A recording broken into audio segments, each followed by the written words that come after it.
B1 bone and now the B2 stealth bomber. We can be expecting a B-21, I hope. Well, that's evolution. It is. I mean, Model Collect have already done it. I think they've got the design art out already, but very, very cool. I'm not going to unbox this because I don't want to spoil it. Keep an eye out on our YouTube. That's right. Where we are now. For some. And then I didn't have an unboxing of this, but I'd like to talk about this because we haven't had this in a while. This is a very, very popular kit. 1/48 scale. I love that word. Aardvark. Aardvark. The Aardvark. It'd go very well in South Africa, I hope. It would be really cool. Could you imagine them running around the airfield going, Aardvark? Get to the Aardvark. The Aardvark. We have to go bomb the ships. So yeah, this is... Anybody think that you're an actor? Maybe. Cast me, guys. I need work. Come on. This is a 1/48 scale kit, so it's quite large. I can have a quick look in there. Got a bit of girth about it. I have one of these myself. It comes with... Yeah. I love the F-111. I saw the final flight. Beautiful aircraft. Used to do the show of river fire. This has the unique ability to dump and burn its fuel to save weight, but it's a spectacular show. There's a 20-foot long fireball that comes out the rear of the aircraft. What do the penguins think about it? Doesn't sound very environmental. Absolutely not. It's just dumping fuel right in the exhaust and then getting away from it before it explodes. Yeah, it lights just at the tip. Just at the tip. But yeah, this one you're getting 4 schemes of RAAF aircraft. 4 schemes. 4 or 5, I think. Because 5 would be too many. 5 is too many. But 4, you think that'd be a good number. Oof. Fuzzy Wuzzy was a bear. Fuzzy Wuzzy was a bear. And I'm going to come back out because, yuck. Look at that. That is just the fuselage section. Big as my hand. You have the tail of the aircraft, the canopy. And this is a nice, simple kit. I think intermediate is, if it's like a second or third kit, this can be done. Does it have weighted wheels? No, it won't have weighted wheels. No. Can it do a wheels up pose? You could. Yeah.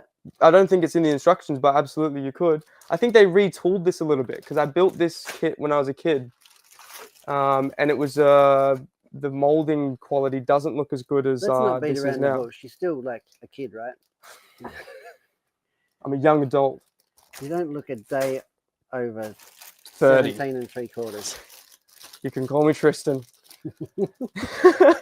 So here we have the nose of the aircraft, and this is where it got its unique name, the Aardvark, the pig, because it had this upsweep nose. Upswept. Yeah, it looked like an aardvark.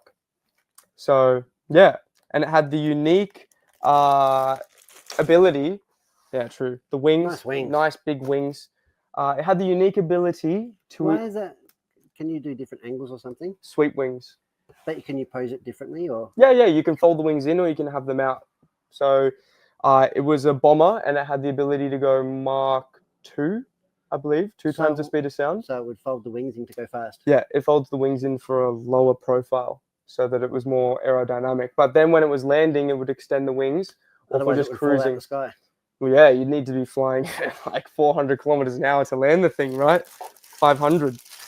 And then I'll quickly just show you. What's the middle thing there? That's a pitot tube. So that sits at the front of the plane. And actually, good thing you bring that up because not many models include a metal pitot tube.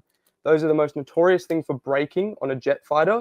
So having a metal one really helps. Just a pitot tube. Pitot tube. Is that what does a pitot tube do?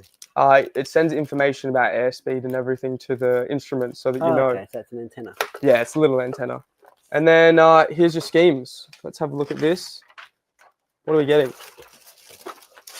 6. I was lying to you all along. We've got Operation Red Flag, the 30th, 25th, and the 90th anniversary of the Australian Air Force. So which one did you see when you were a kid? I probably saw none of these. 98? Yeah. Yeah, sure. Yeah, sure. I have a photo of this in my room. I have a photo of one of these taking off at dusk. My auntie took it. Yeah? Yeah. She went down to the airfield and took the photo and printed it out for me when I was a kid. Still have it. How nice is that? You are a plane guy, I am a plane. aren't you? Don't mistake me for anything else. You are a plane guy. F-111, very, very unique aircraft. Not plane like vanilla, plane like wings plane. Wings plane. Yeah, exactly. Let's say that. Wouldn't call you vanilla. There's one more fact I had about this aircraft. The Australian markings. Australian markings it had the unique ejection ability where the pilots wouldn't I eject heard it out of broke the their seats. backs. It did. Spines. Compressed their spines so much so that sometimes they wouldn't even be able to get back in the plane.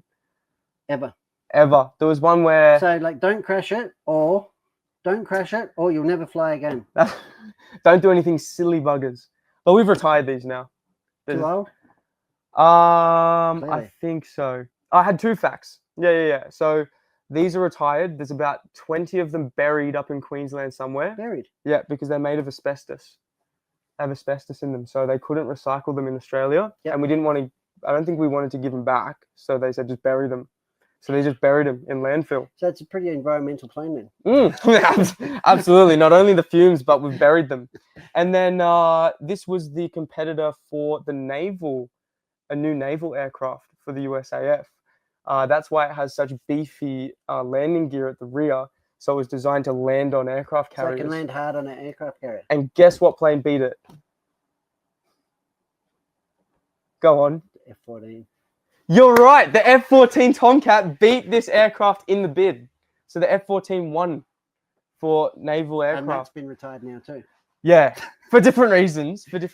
But yes, absolutely. Yeah, F-14 did in fact beat this aircraft. And then the Air Force were like, well, we need an aircraft. What have you got? And they pitched this. They put different avionics in it and shaped it a little bit differently. And Bob was their uncle. They bought it.